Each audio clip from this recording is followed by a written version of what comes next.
Good evening, everyone. Good evening. I'm from Clay Street, so I'm not scared of this. And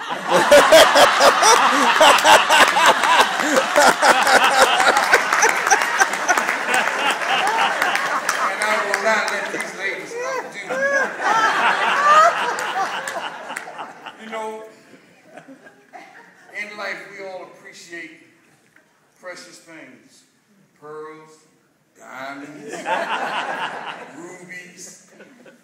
All those precious things, we get them, we keep them, we wear them, and then when we get the ones that's in mint condition, we don't even want to bring those out.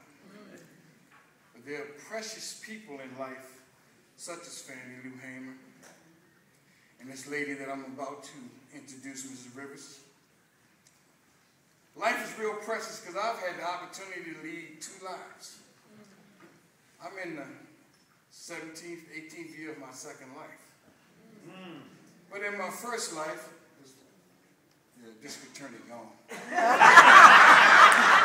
In my first life, I was sitting around on a room on one Sunday with some other fellow businessmen.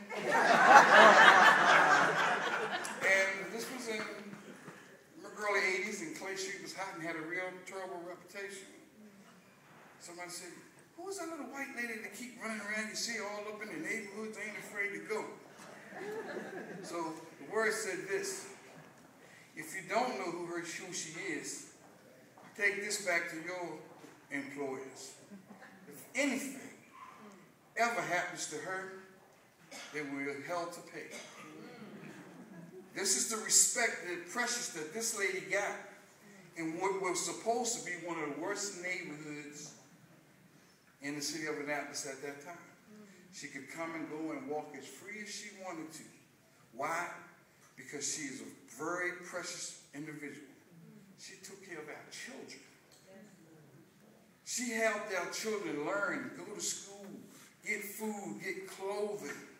She done what Fannie Lou Hamer wants every woman, every man and child to do, is bring up our children, bring them up right. And she came into our neighborhood to help give the guidance and the strength that we need. It is only a few people in life that can come into a darkened room and bring light. Come into a sick room and heal people. She's quiet, doesn't want to be recognized, but at the same time, she's a giant. She's done more in my community than anybody I can know, and she hasn't asked for a nickel or a dime or not even to be recognized. She's done this because she's an angel, and she does it from her heart. And Miss Rivers, from my heart and from the heart of Clay Street, thank you. I would like to introduce Miss Deede Rivers. Can I have the flowers, please? Can I have the flowers, please?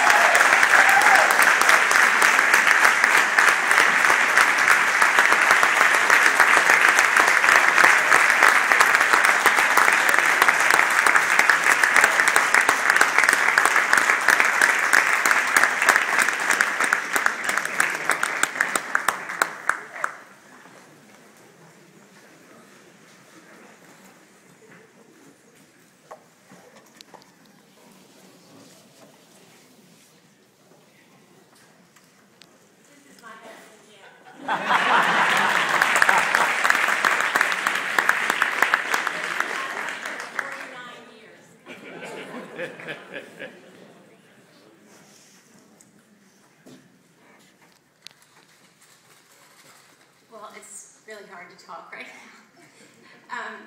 Robert, thank you for all your kind words, and I'm deeply humbled by this award and the distinguished women, and to be under the banner of Fannie Lou Hamer. One of the things that I read about Fannie Lou Hamer is her strong faith, and that she was a woman of prayer, and that she was a woman whose Bible was very important to her. She knew the Bible stories, she knew what they said, and she was living that out. And when I think of her, I think of the word courage, and I know that the word courage has to do with the Greek word kor, which has to do with the heart. And she was a woman with a huge heart who was so courageous in what she did.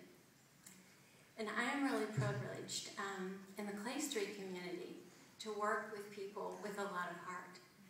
I see Archie Trader here, who is our director, and many of my friends here who come every day and help children with their schoolwork, help to do Christmas projects, help with the summer camp, people who really give their heart.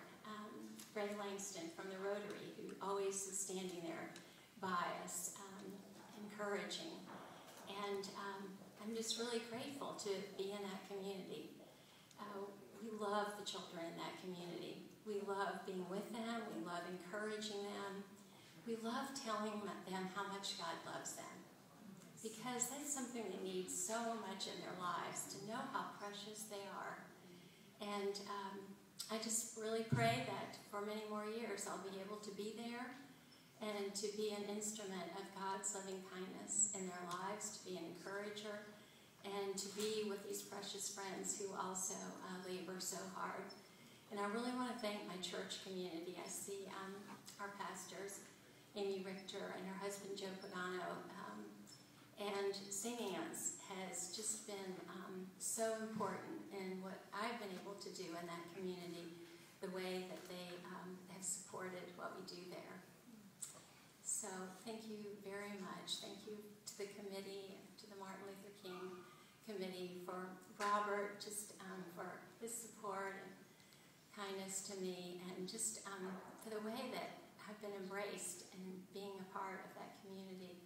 The children that I've seen grow up there, who some of them are in college now, seeing the things they're doing with their lives, and also seeing the heartbreak of mainly young men who've been incarcerated. But you know that God is always at work in lives, and one of the young men I've known since the 6th grade, I love right now because he's the same age as my son Joshua, who's here, and he recently just came home from being in the detention center on Ordnance Road, and I just see that his life is different now in a good way, that it had an impact on him that has changed his attitude, and so now I get these little encouraging text messages from him, encouraging me about what God's doing in his life, and that is just so precious to me to see that. And I really want to thank my husband Jim, because he gets dinner really late a lot of nights, and he too volunteers over there at the hospital outreach clinic, but he's always been so supportive, and my precious family's here, and I see my grandchildren are probably so tired and so hungry, but they're here, and so just